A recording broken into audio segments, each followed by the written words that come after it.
नमस्कार। Chapter 1 matter our surroundings, हमारे आसपास के पदार्थ।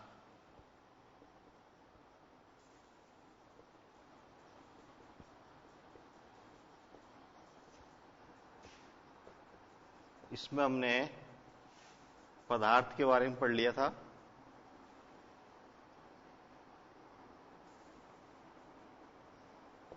पदार्थ की भौतिक अवस्थाएं पढ़ ली थी सारी की सारी।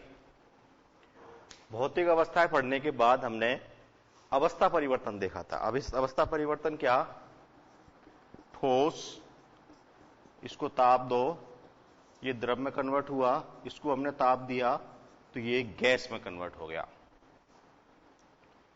जब हमने ठोस पदार्थ को द्रव में परिवर्तित किया था तो हमें उसको ताप देना पड़ा था। क्या देना पड़ा था? ताप। ठीक है, फेज ट्रांसफॉर्मेशन।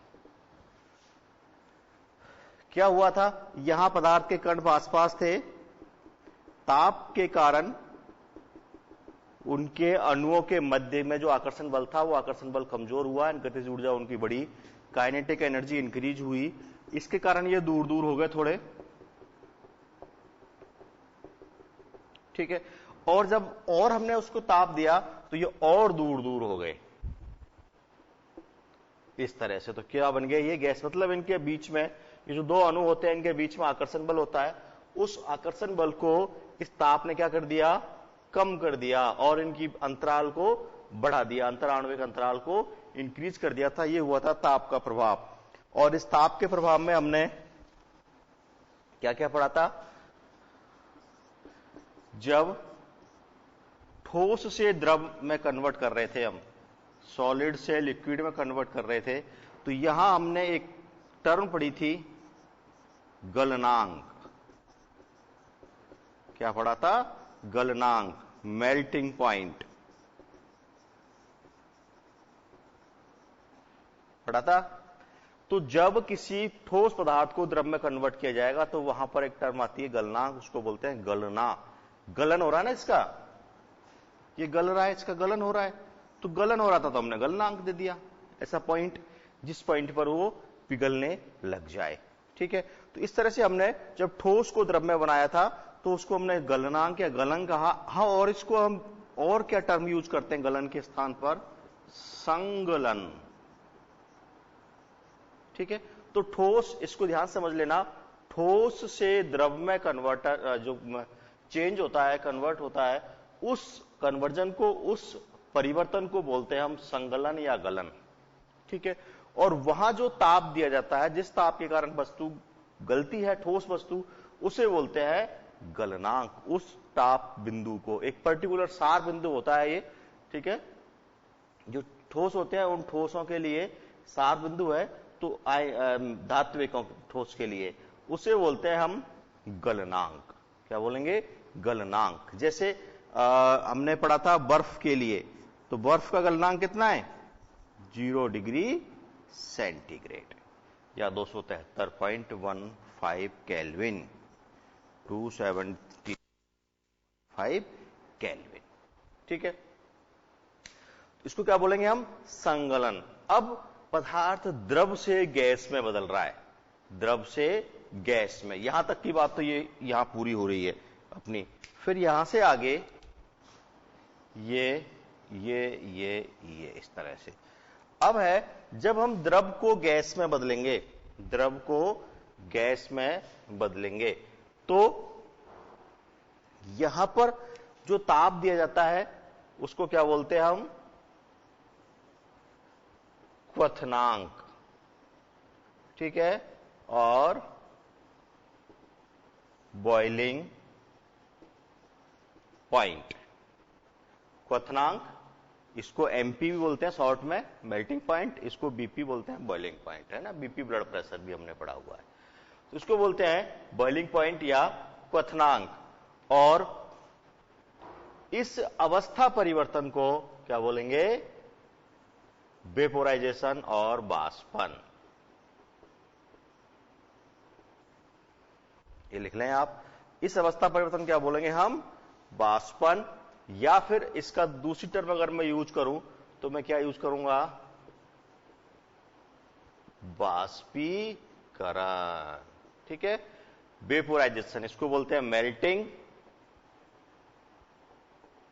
संगलन, और इसको बोलते हैं वेपोराइजेशन।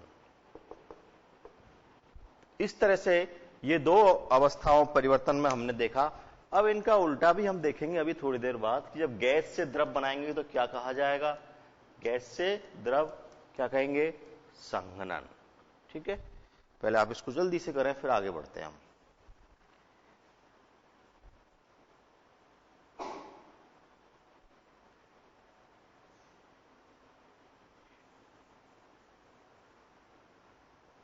क्लियर। अब पढ़ेंगे हम दाब का प्रभाव।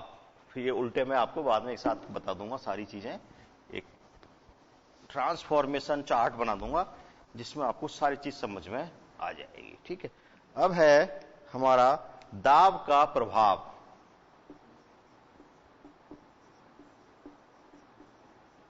Effect of pressure.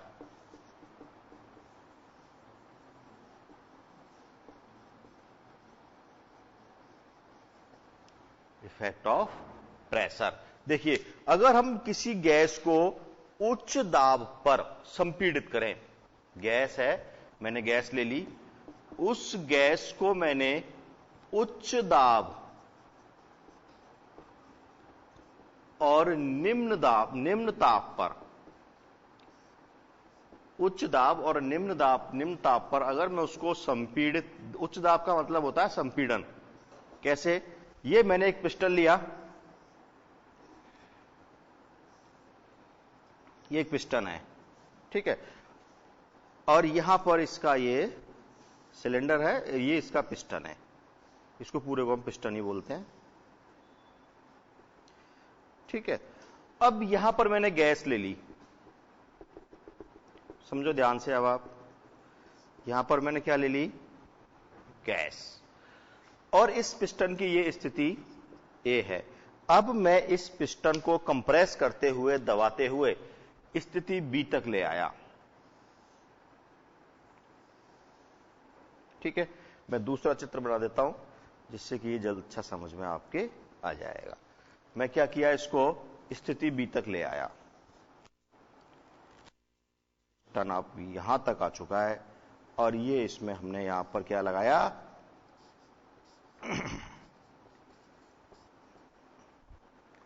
दाब।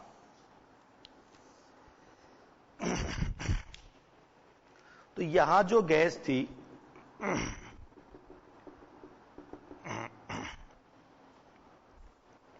बनाओ,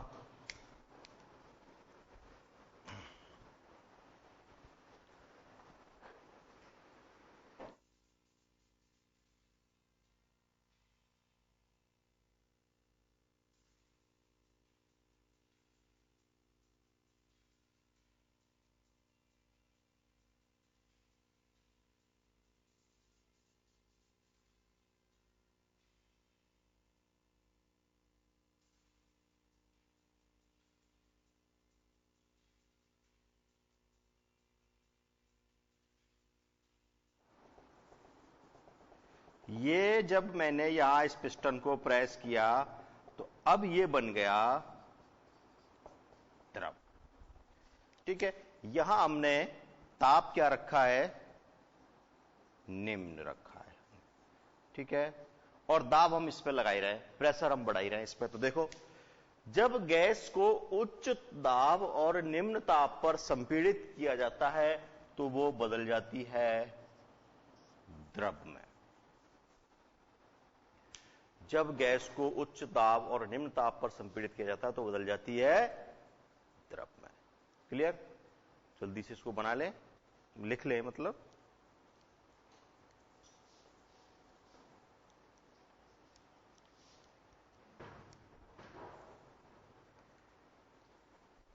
ठीक है, इसमें हमने ये जो प्रोसेस होगा, प्रोसेस का नाम होगा संघनन, और इसके उदाहरण हमने दो पढ़ लिए थे पहले ही, एलपीजी और सीएनजी, जो कि सर्वाधिक मात्रा में काम में आने वाला है।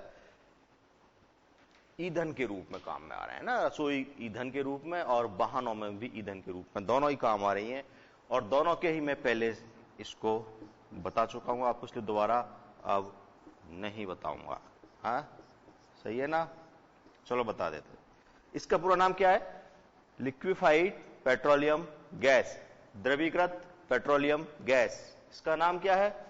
कंप्रेस्ड नेचुरल गैस, संपीड़ित प्राकृतिक गैस। नाम तो गैस है लेकिन सिलेंडर में भर जाती है ना ये, तभी द्रव के रूप में वहां परिवर्तित हो जाती है। ठीक है, अगला हमारा पॉइंट है बाष्पीकरण। देखिए, आपने अगर कभी देखा हो कि एक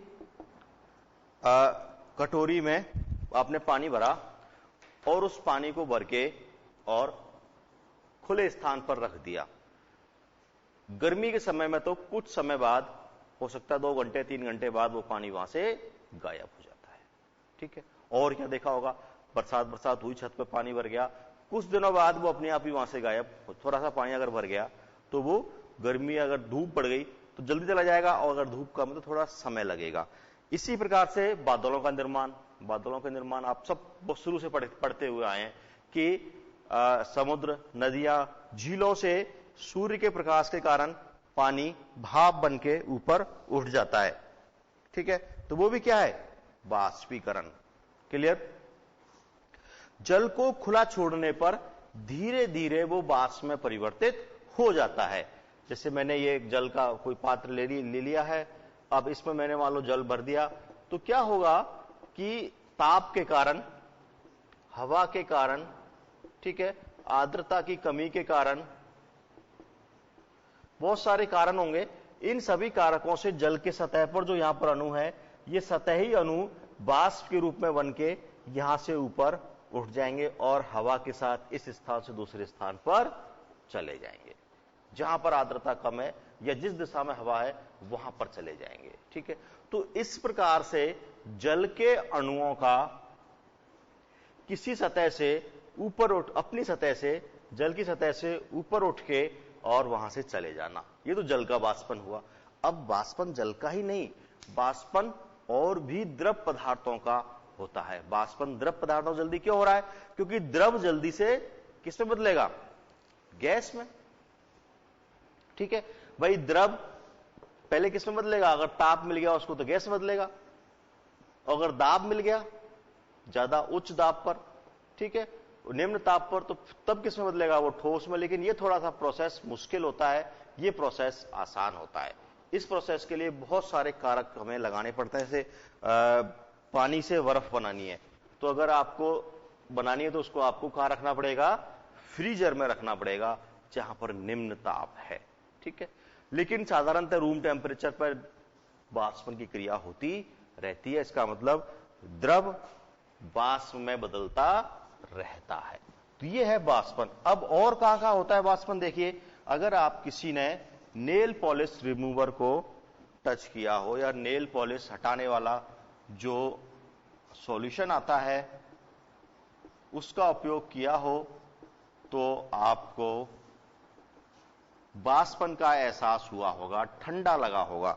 या फिर किसी के हाथ पर, उंगली पर, हथेली पर पेट्रोल गिर गया हो किसी भी कारणवश, ठीक है ना, कभी कोई गाड़ी के सही कराने वाले के साथ आप गए हो, वहां कोई पेट्रोल हाथ पे गिर गया हो, तो वह उससे भी वाष्पन के कारण ठंडक महसूस होती है।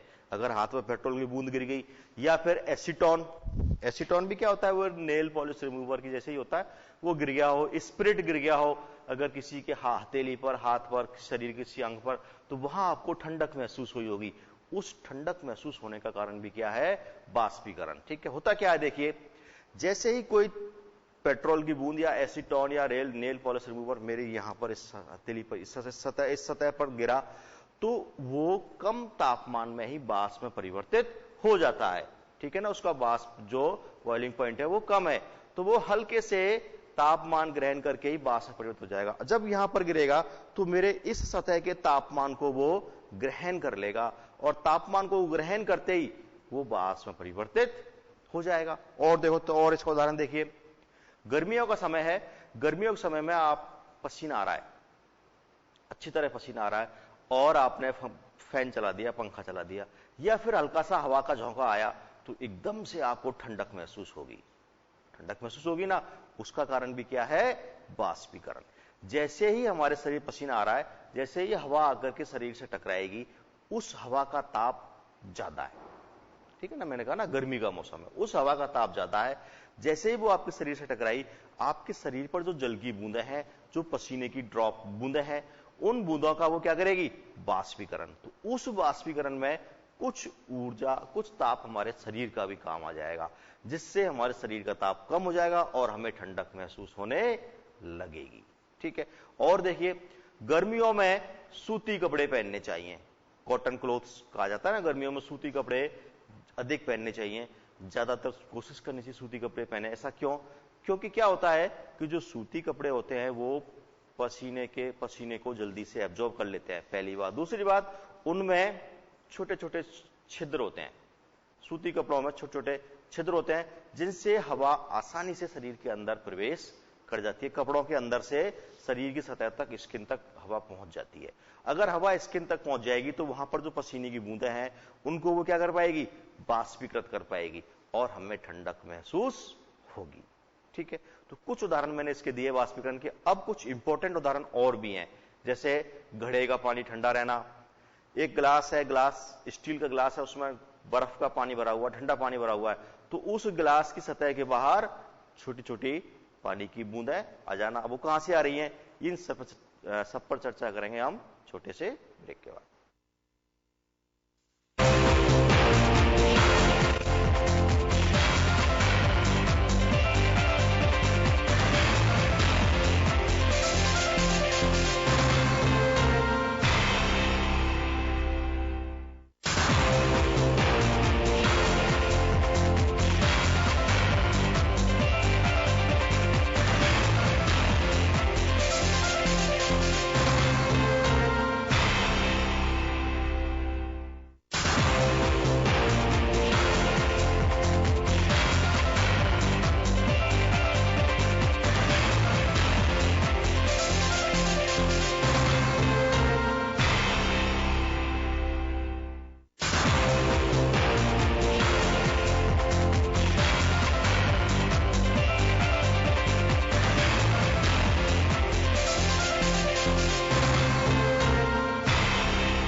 ब्रेक के बाद आगे बढ़ते हैं।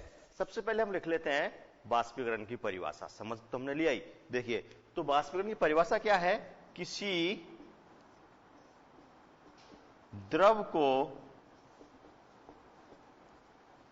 उसके क्वथनांक से कम ताप पर, किसी द्रव को उसके क्वथनांक से कम ताप पर वाष्प में बदलना, मतलब उसको उबालना नहीं है, वाष्पीकरण कहलाता है, ठीक है। ये परिभाषा हो गई। भाई, जब कमरे में हमने कटोरी में पानी रखा था तो उसको बॉईल थोड़ी किया था, उबाला थोड़ी था, नहीं। नदी का पानी जब भाप बनता है तो उसको उबलता थोड़ी है, और बिल्कुल नहीं। समुद्र का पानी भी नहीं उबलता। तो उसको आपको क्वथनांक से कम ताप पर रखना है और वाष्प बदलना है, तो उसी को हम क्या कहते हैं? वाष्पीकरण, ठीक है।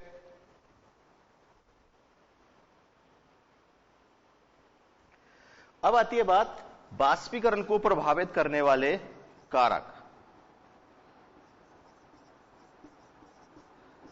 वाष्पीकरण को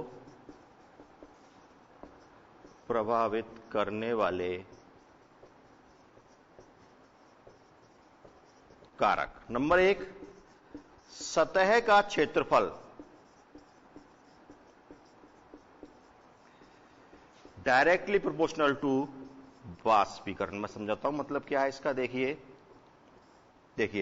यदि किसी द्रव की सतह का क्षेत्रफल अधिक है तो वाष्पीकरण ज्यादा होगा, अगर सतह का क्षेत्रफल कम है तो वाष्पीकरण कम होगा।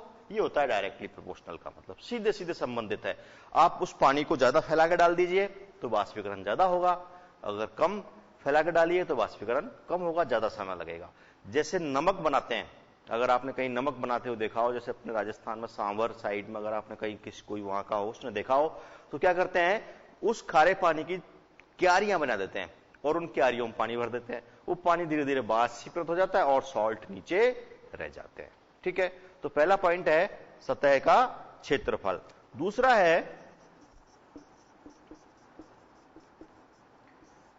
तापमान में वृद्धि। अगर ताप बढ़ेगा तो वाष्पीकरण भी बढ़ेगा, सीधा सीधा संबंधित है। देख लें आप, तापमान में वृद्धि डायरेक्टली प्रोपोर्शनल टू वाष्पीकरण।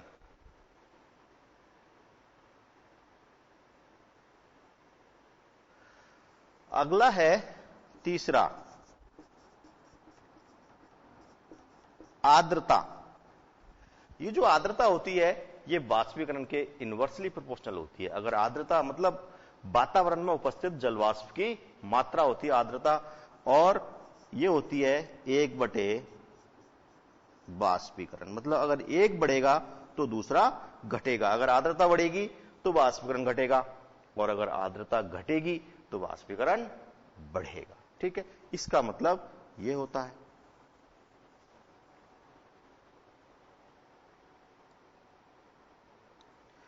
और नंबर 4 है वायु की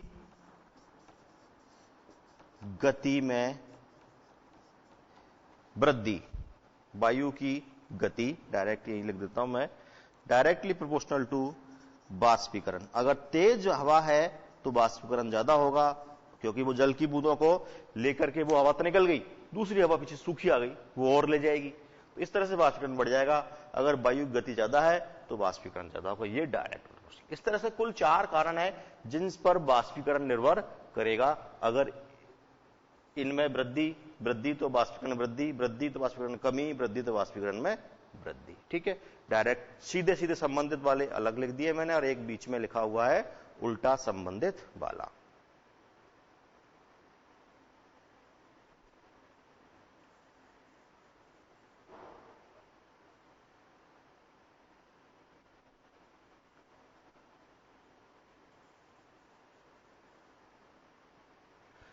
अगला बिंदु है शीतलता। ये जब वाष्पीकरण जब होता है तो वहां शीतलता उत्पन्न होती है। क्यों? क्योंकि वहां के आसपास के तापमान को जल वाष्प बनने में काम में ले लेता है। भाई आसपास जो तापमान था उसको जल ने वाष्प बनने में उपयोग कर लिया, जिसके कारण वहां की ताप कम हो गया, तो हमें शीतलता महसूस होगी। ठीक है, शरीर पर हथेली पर एसीटोन गिर जाए, पेट्रोल गिर जाए, नेल पॉलिश रिमूवर की कोई बूंद गिर जाए तो वहां हमें शीतलता महसूस होती है। उसका कारण क्या है? वाष्पीकरण। ये आप ध्यान रखना। ठीक है, तो ये वाष्पीकरण हो गया। अब आती है बात इसके अनुप्रयोग, वाष्पीकरण के अनुप्रयोग, एप्लीकेशंस।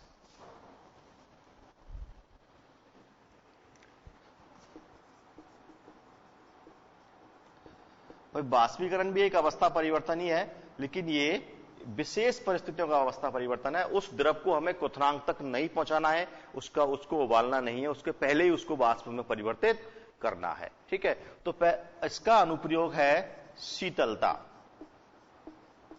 गर्मियों में जब आप कहीं खुली जगह पर बैठते हैं, अपने गार्डन में बैठते हैं, तो वहां पानी का छिड़काव कर लेते हैं। जब आप पानी का छिड़काव करते हैं तो वहां की जो तापमान था उस मिट्टी का, उससे जल वाष्प में परिवर्तित हो गया, जिसके कारण वो तापमान ठंडा हो गया, कम हो गया, और आपको वहां पर शीतलता महसूस हो जाएगी। ठीक है, तो शीतलता के लिए देखिए, हथेली पर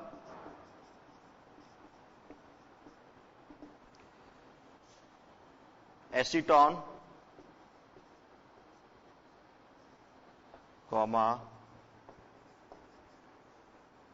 पेट्रोल की बूंद, ये आपको डाल के नहीं देखनी है ना, ये हमें एक्सपेरिमेंट, ये वाला एक्सपेरिमेंट आपको नहीं करना है, पता होना चाहिए। ये आप कर सकते हैं, नेल पॉलिश रिमूवर घर में होगी आपके, आप डाल के देख लें, बिल्कुल ठंडा महसूस होगा। या फिर जो लगाते हैं, जो हटाते हैं, लगाने के बाद हटाते हैं, उससे रिमूव करते हैं उसको, क्या होता है, एक पॉलिश लगा ली फिर दूसरी लगानी तो उसको हटाया जाता है, तो हटाते समय नेल पॉलिश रिमूवर काम में लेते हैं, जिससे ठंडक महसूस होती है। क्यों? क्योंकि वो तापमान को ग्रहण कर लेती है। हथेली पर एसीटॉन पेट्रोल की बूंद गिरने पर शीतलता महसूस होती है।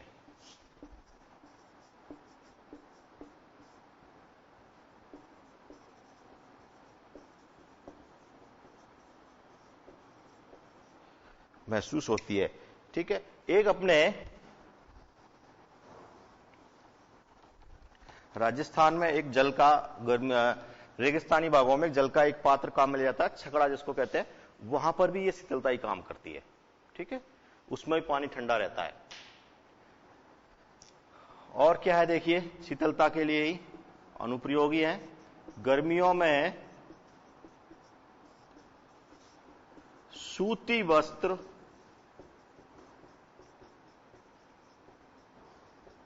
पहनना, ये भी शीतलता के कार्य लिए ही पहने जाते हैं, ठीक है।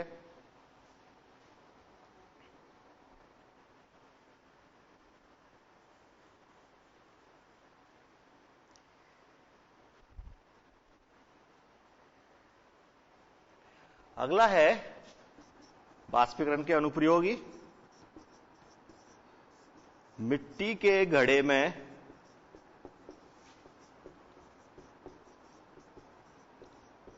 जल का ठंडा रहना। ऐसा क्यों होता है देखिए, समझ लीजिए आप एक बार। घड़ा है, उस घड़े में छोटे छोटे छिद्र होते हैं, घड़े की सतह पर छोटे छोटे छिद्र होते हैं। इधर बनाता हूं मैं घड़ा, छोटा घड़ा है, ठीक है, एक आदमी के लायक। इसमें, इसकी सतह में मिट्टी का होता है, तो छोटे छोटे छिद्र होते हैं कैपिलरीज के रूप में। उन सूक्ष्म छिद्रों से पानी भरा हुआ है इसमें, उनसे पानी इसकी सतह पर बाहर आता रहता है। और पानी जब बाहर आएगा तो बाहर के तापमान के द्वारा यह जल, बाहर जो ताप है उस ताप के द्वारा यह जल परिवर्तित हो जाएगा वाष्प में। इसके वाष्प बदलेगा तो यहां पर क्या उत्पन्न होगी, शीतलता। और उस शीतलता के कारण ये पानी, इसके अंदर जो जल भरा हुआ है वो कैसा हो जाएगा, ठंडा, ठीक है। वहां कोई मशीन नहीं लगी होती, सिर्फ सिंपल सा प्रोसेस है, बाष्पीकरण होता है, शीतलता उत्पन्न हो जाती है, बाष्पीकरण से शीतलता उत्पन्न हो जाती है, ठीक है। अगला है इसी तरह का एक, और यहां पर अब ये थोड़ा सा इनसे हटके है। ठंडे जल से या बर्फीले जल से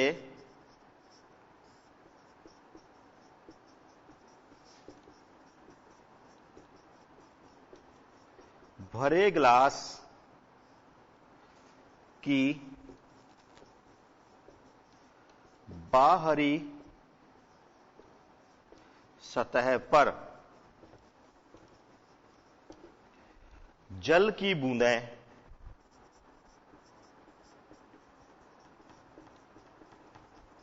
आ जाना। इसको समझ लो आप बहुत ध्यान से, ऐसा क्यों होता है देखिए।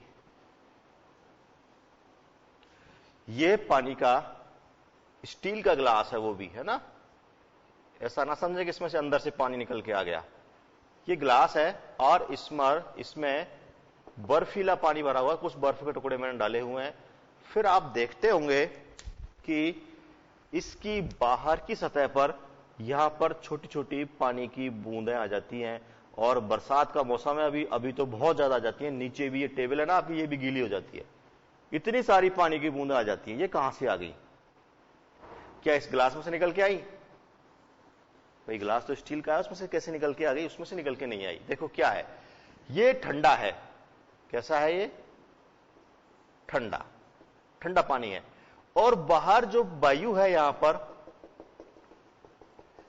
ये है आर्द्र वायु, इसमें आर्द्रता उपस्थित है बाहरी वायु में। ठीक है, जैसे ही ये बाहर की हवा में क्या है यहां पर वायु प्लस जल की बूंदें दोनों है, और ये आर्द्र वायु जैसे ही इस ग्लास की सतह से टकराती है, इस ग्लास की सतह से टकराते ही यहां पर जो जल है वो जल संघनन के द्वारा जल बाष्प के रूप में है, और ये वाष्प बदल जाती है द्रव में। किसके द्वारा? संघनन के द्वारा। एक प्रोसेस ये आ गया हमारा यहां, ये संघनन के द्वारा वाष्प द्रव में संघनन के द्वारा बदल जाती है, मतलब यहां संघनन होता है और उस संघनन के कारण यहां पर छोटी छोटी पानी की बूंदें आ जाती हैं। ठीक है, आगे समझ में। तो पानी कहां से आया? आसपास के वातावरण से। आसपास का जो वातावरण है उससे वो जल की बूंदें आई, और यहां पर वो जल की बूंदें छोटी छोटी जल की बूंदें जमा हो गई, जिससे ऐसा लगा कि इसकी बाहर सतह पर अंदर से पानी निकल के आ गया। ठीक है, तो ये है ग्लास की सतह पर पानी की बूंदों का आना, ये यहां पर लिख दिया है। ठीक है,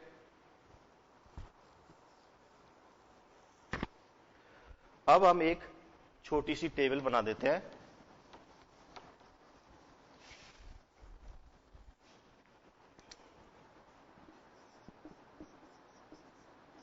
ठोस, द्रव,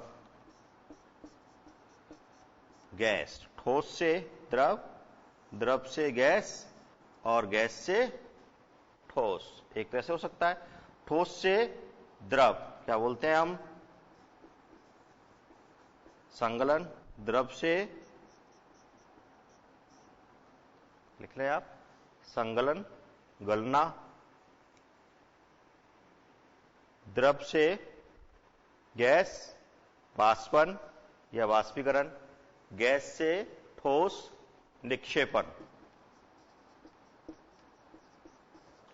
ठीक है, इसी तरह से उल्टा, द्रव से ठोस, जमना। गैस से द्रव, संघनन, और ठोस से गैस, ऊर्ध्वपातन। तो ये सारे प्रोसेस यहां पर हमने पूरे लिख लिए हैं। ठीक है, तो ये पूरे के पूरे फिजिकल ट्रांसफॉर्मेशन जो थे, अवस्था परिवर्तन, वो यहां पर आ चुके हैं। ये आ गया। क्लियर? इस तरह से ये चैप्टर हमारा यहां पर कंप्लीट हो जाता है। एनसीईआरटी का जो नया सिलेबस है उसका फर्स्ट चैप्टर हमारा यहां कंप्लीट हो जाता है। अगली क्लास में हम अगला चैप्टर पढ़ेंगे। नमस्कार।